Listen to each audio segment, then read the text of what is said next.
What's up, guys? Thanks so much for clicking on the video. My name is Leah, and let's recap and review Real Housewives of New York. This is season 15, episode 7. So let's get into it.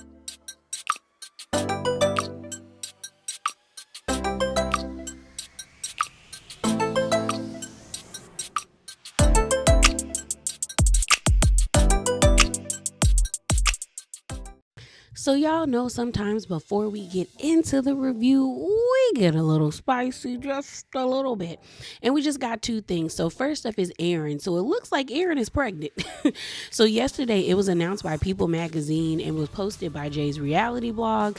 She announced that she was pregnant. So I think this will be like baby number 4. Because I think they have a daughter and 2 sons, which is crazy because Erin was complaining about how she felt overwhelmed and overworked as a mom, and her and Abe weren't in a great place, and now we got another baby. And like one of my mutuals said online, I hope this isn't like a Band-Aid baby. Because I don't know how many times you have to have the example that a baby doesn't save a marriage. It actually makes it worse. But, congratulations in order to those two. Hopefully she has a happy, healthy pregnancy. So the next thing I want to talk about is Andy and Jeff Lewis blasting the girls for this pregnancy rumor. So on Watch What Happens Live last night, it was Jeff Lewis and Cy, and Andy pretty much said that he was not impressed, or he did not like this pregnancy prank that they were doing, and Jeff Lewis even said the same thing. So let me play that clip for you. I'm not a fan of a prank, I'm gonna be honest. I get it. Did you have any sense when the story was being told to you that it didn't seem true? No, my mouth was on the floor. Like I was Really? completely in shock. Did you have a sense watching it? No idea. No No. idea. And I think it's a bad move. I think it's self-producing. I think that you lose trust in your audience. I think it's a bad move. So you loved it? I don't like pranks. And honestly, I have to agree with them. I was not impressed by this. I was actually irritated once at the end where I was like, oh, this is pretty much a prank. I was just like, girl, this is stupid. And I feel like this is their version of like jumping the shark. Like, in all honesty, if they can put Dubai on pause, Family, Karma, Southern Charms, New Orleans, and Summer House, Martha's Vineyard on pause, then we need to be putting New York on pause. Give me a new cast or shake it up. But this is not it. Like, I was like, this is lame as hell. All right, y'all, so let's talk about it. So the episode opens up and we see this scene with Rebecca and Erin, and they're out to lunch. And so Erin is pretty much catching Rebecca up on everything that she missed at Erin's launch party, or the party that they had celebrating her liquor business last episode. So if you watched last episode, or if you didn't, Erin had a launch party. She invited all of the girls. Rebecca was there, but she left early because she had an award ceremony to get to. Well, Bryn says some shady stuff to her when Bryn was like, where's Rebecca? And Erin was like, oh, she had an award ceremony to go to. And then I think Bryn said something to the effect of, oh, I didn't know Nordstrom Rack had an award ceremony, or I didn't know you get awards for your stuff being at Nordstrom Rack. And Erin was like, oh my gosh. So Erin ends up telling Rebecca what Bryn said. And Rebecca is kind of like, girl, what? And Erin and Bryn are the girls that stir the pots. Like, Uba's calling all the girls pigeons, but honestly, the 2 pigeons in the group is legit Erin and Bryn. They just be going around spreading all the information, just carrying bones and stuff like that. So Rebecca in her confessional is like, who is Bryn to me? Pretty much. She was like, I've been bitten by worse. Like, Bryn is just like a yappy dog. I've been bitten by sharks. And again, what does Bryn do? And Rebecca's not wrong. Like, I don't know why Bryn has this hard on for Rebecca. It's like you're picking at her about how she should, or trying to coach her on how she should show up on the show and how she should come back at you, basically trying to produce her when that's not your job. You're a cast member. Stick to being a cast member. You're policing how much she drinks, and now here we are and you throwing shots at her like career, and it's like, what career do you have? Because if we're gonna be honest, Bryn doesn't really have any room to speak when it comes to careers. If you look at everybody on this show, you got Jenna. We know what Jenna has done and what she's doing now because she's shown it on the show with the fashion and being like, now she's working at this online magazine this season. Even with Jessel showed us like the jewelry stuff and the things and the art stuff that she has curated and the fashion editing that she has done. She did that last season. Then you have Sai. We've seen Sai work on her influencing job and take pictures and everything. We see Uba being a model, but she also showed us her hot sauce last season. And then you got Erin with the liquor. And then we know that she was a real estate agent. But all Bryn told us is like she worked in PR, but we have yet to see her actually like do the PR she has spoken of or actually like give good advice about being in PR. So it's just given like, girl, you really ain't got nothing going on, and this is your way to have something going on. So then Erin switches the conversation to start talking about Scientology and how Rebecca being Jewish, like how does that mix? I'm going to be honest, I didn't really care because I don't think Rebecca is going to be honest because her response being like, people aren't educated. I'm like, girl, all the documentaries I've seen about Scientology and what I've read, like, we just not going to, no, because I thought that was kind of peculiar too. Like, you're Jewish, but I guess she just doesn't, she's Jewish, but she doesn't practice Judaism. And as well as like, she said that Scientology is a way that is like, it's spiritual teaching. Like, she uses it to help her maneuver throughout her day and stuff like that. Her comparing like Scientology to basically like soul cycling, I was like, I don't know if people who are like devout in Scientology would find that offensive. I don't know. But I was like, okay, at least she was more open to speak about it with Erin. But I feel like that's because Erin didn't come in a messy way like Bryn did when Bryn was like, what do you want us to say to the press when they ask us about you being a part of the cast and, you know, Scientology? Whereas Erin is coming from a space of like, hey, girl, I'm getting to know you. Explain this part of your life to me.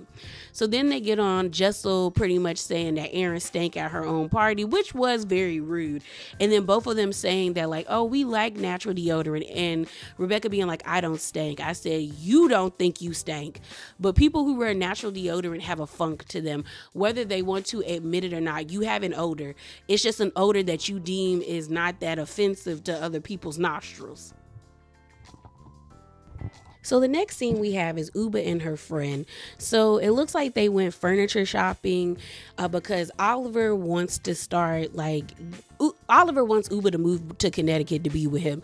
But Uba's like, girl, I'm not leaving New York. Like, this is my home. This is where I have shaped my personality. I'm never giving up my New York apartment, but I can start putting things in Oliver's apartment that show that I am committed to him and like kind of carve out a space since he created this one room for her to do her paintings. So she's kind of nervous because she's like, she loves Oliver, but Oliver is very schedule oriented and Uba's not. She's very much a free spirit. And I guess they both like opposites attract because I've oftentimes heard people say that they will search out characteristics or traits that they like to have in themselves and other people. And maybe Uba was looking for structure and Oliver was looking for somebody who does spontaneous and free spirited things. But she definitely is in love with him. She's walking around this furniture store with a friend. She ends up letting us know that she has been having like severe pain in her pelvis to the point where she was in a taxi and she had to call her friend to stay on the phone with her because she was scared that she was going to pass out in the back of the taxi. And all her friends have been telling her, well, girl, that's just the cost you pay for getting older. I Google how old Uba is and she's only 41. And I'm like, having that type of pain at 41 would make me nervous. And it's making her nervous because she definitely wants to have a child with Oliver, but she's wondering if this pain has anything to do with, you know, her fallopian tubes, her ovaries, her vagina. So she's definitely going to get it checked out. So the next scene we have is Sai and her daughter going to Rebecca's like office. We find out that Rebecca has done a collaboration with Wicked, and so they've made like different purses and shoes and garments and stuff like that in collaboration that are supposed to be inspired by the play and the movie. Now I've seen so many promotions for this movie and I'm probably gonna go see it. I saw the play years ago and I loved the play. Like I really loved the play. So I hope the movie is just as good. We find out that Sai's daughter also really enjoys the play as well. So she was excited to go.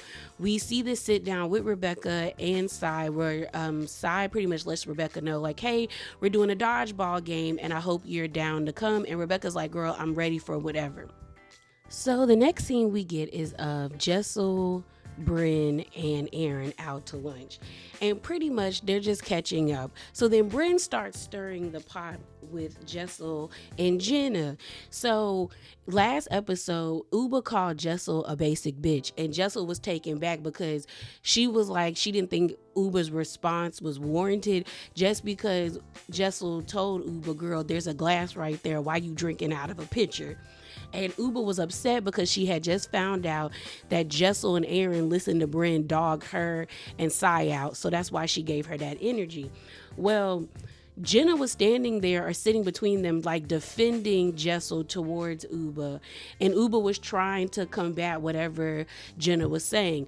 But Bryn ends up telling Jessel that she actually had a conversation with Jenna, and they show us a flashback where Bryn and Jenna were on FaceTime, and Jenna was like, I thought that was a joke. Like, that's a joke to call Jessel a basic bitch because she's actually not in fact basic. And Bryn was pretty much trying to prompt Jenna to say something bad about Jessel because she was like, well, when I think of someone being called basic, I think that's somebody who tries too hard. And so Jenna, peeping what Bryn was trying to do, was like, well, I'll have to table that for right now. And so Bryn ends up being like, why? And then Jessel is like, I'm not going to give the basic bitch title to Jessel. But the way that Bryn is relaying this conversation towards Jessel, she pretty much is lying on Jenna, making it seem like Jenna actually agreed with what Uba said with calling her the basic bitch. So Jessel is now feeling some type of way and feeling like Jenna is two-faced because she's like, girl, you were sitting in that booth defending me, but now I'm hearing out that you're talking bad about me. So Brittany's in her confessional talking about, my wrist is tired from stirring the pot. And I'm like, girl, that's not stirring the pot. That's just blatantly lying.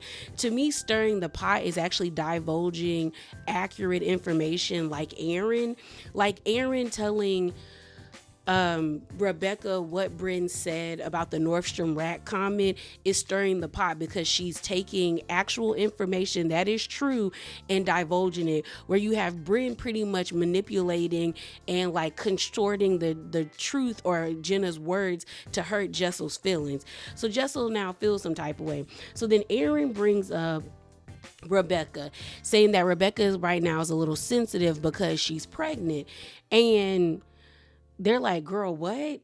And Bryn is like, who's the dad? And Aaron is like, what do you mean? Like, you don't think her husband is the dad? She was like, no, Bryn is like, I always say that. But Aaron is like, you might be right. And so now Aaron is pretty much telling Jessel and Bryn that Rebecca is pregnant and that the baby might not be her husband's or is not her husband's. And that's because they have like a swingers type relationship where they go out and do whatever with each other and nobody's mad about it. So now everyone's sitting at the table shocked and being like, are you serious? And Aaron's like, yes, I'm serious.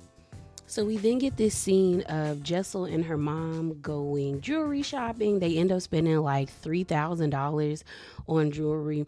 While they're there, they talk about the Pavitt situation, about wanting to have more kids and him not really being down for it, but her being hopeful. And she also explains that the therapist that they got is actually from, I guess, Mexico City, and she's hoping that since he has like this global mindset, it could reach Pavitt. So then Jessel actually shares with her mom what Aaron shared with her and Bryn about Rebecca being pregnant by another man. The mama immediately said, girl, don't you get involved because that's not no mess you need to be a part of. Okay, girl, just keep your mouth shut and just be quiet and pretty. And Jessel basically said, yeah, girl, I'm not getting involved. So the next scene we have is of Abe, Aaron, Mal and Raquel going to a gay bar. And it was like a nice scene. I like seeing Abe and him not being toxically masculine. Like, he even spoke about how there was one time where he did question his sexuality, where he almost kissed a guy, but he realized that that wasn't for him. We get a little bit more backstory about Raquel and how she married a guy, but it had nothing to do with his gender. It was just like the marriage just wasn't good. She also had feelings that she might have been a lesbian, but it wasn't until she turned 19 and she was staying in this like dormitory for all of these models, and she explored and she had a good time. Mal really likes Abe. She says that Abe really give lesbian tease. You know, like he seems to be like a really down to earth kind of guy. And I thought it was a nice scene. So the next scene we get is the girls actually showing up to play dodgeball with each other. They talked to Sai about the article that was released where she called Rebecca boring, and it was like that hot mic moment. I talked about it in one of the drama videos, and Sai was like, is boring a bad thing? Not really, but don't nobody really want to be called boring. So then Bryn basically was like, well, I don't think she boring now after the tea that Aaron spilled to us. So Bryn basically tells everybody that pretty much Rebecca is pregnant by another man. Girl, Raquel and Sai are gagged, and they're like, are you for real? Like, you telling the truth? Like, you for real? And then Jessel was like, yeah, I had to sit in front of her, and I was actually like shocked. Like, Jessel, and they show a flashback of where Jessel and her were kicking it, and Jessel was just looking at her like, girl, I don't really know what to say to you. I don't know what to say to you. I don't know how to be around you right about now. So then Jenna pulls up, and Jessel's being like passive aggressive with her, and, you know, being like, oh, you look basic. And Jenna doesn't understand why Jessel's upset. So she's like, yeah, girl, I guess so.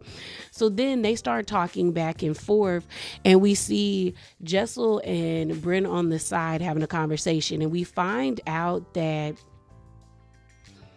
Bryn went around asking people if the information that was given to her about Rebecca and Gavin, which is Rebecca's husband, was true. And Bryn said that she talked to some people, and they basically said that, like, yeah, it's true. They on that hippy dippy love type of time, and like that's what they get down with. And so Jessel was like, oh my gosh, are you serious? So Sai ends up pulling Jenna into the huddle and being like, y'all need to tell Jenna what y'all just told us, to Jessel and Bryn. And so they tell Jenna. Jenna's like, girl, are you serious?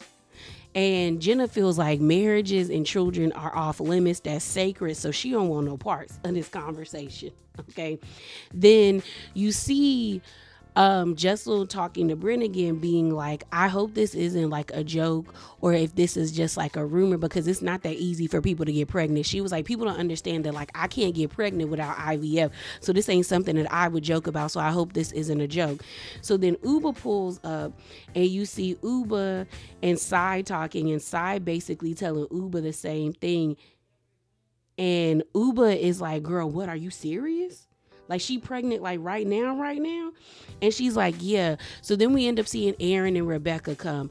Before they play the dodgeball game, we see Jenna, Jessel, and Bryn have a conversation where Bryn basically admits that she pretty much put 20 on 10 about the conversation that she had with Jenna to Jessel. So Jessel is like, so you didn't say what Bryn said, because Bryn basically said that you were saying that I was a basic bitch. And Jenna was like, no, I didn't. I said I wanted to table the conversation because I could tell that Bryn was trying to lead the conversation down a path that I didn't want it to be down. And so now Jessel is feeling like, oh, so this is what people are talking about when it comes to Bryn. Like, Bryn twists words around and she makes it more than what it is, and she brings up the whole poor situation. So now she's feeling like, oh, so Aaron was right, that Bryn was basically lying, because now Bryn is lying on me. So they play the dodgeball game. Jenna gets popped in the face by Bryn with one of the balls. I didn't really feel bad for her. Girl, it's dodgeball. Take them glasses off. And then we see them sit down to stretch. And then Jenna ends up telling Rebecca about the story, about the rumor. And Rebecca's like, Aaron, so you told them? And so everyone's like, oh crap, it's about to go down. So then Jessel is like, well, congrats. I don't know. And so Aaron's like, just talk to me, Rebecca, because Rebecca gets up and she's mad. And then we see them laughing. So that's how we found out that it was a prank. And it's stupid because it's definitely, like I said in the spicy corner, it gave jumping the shark. Like, y'all really did made this prank the whole entire episode. And I think the only thing that it showed is that Brynn is definitely messy and she got caught up, because why were you going around asking people if this information was true? Like, why were you asking people about Gavin and Rebecca? So that makes you look worse. But this whole thing was stupid. Like, you had people actually invested in a prank. And now everybody online is pissed and was like, they felt like they got scammed because this was even in the super trailer for the season. And it's just like, yeah, y'all really had nothing going on, and this is what you guys chose to give us. It definitely gave Jumping the Shark. And if they put all these other shows that I felt like were good, like Southern Charm New Orleans, Family Karma, Real Housewives of Dubai, and Summer House Martha's Vineyard, then we can definitely put New York on pause and shake up the cast, give us a brand new cast, and start over, because this was so dumb. But yeah, y'all, that is it. That is all. And as always, remember to be bravely authentic and definitely drop down in the comments below. And I'm out, y'all.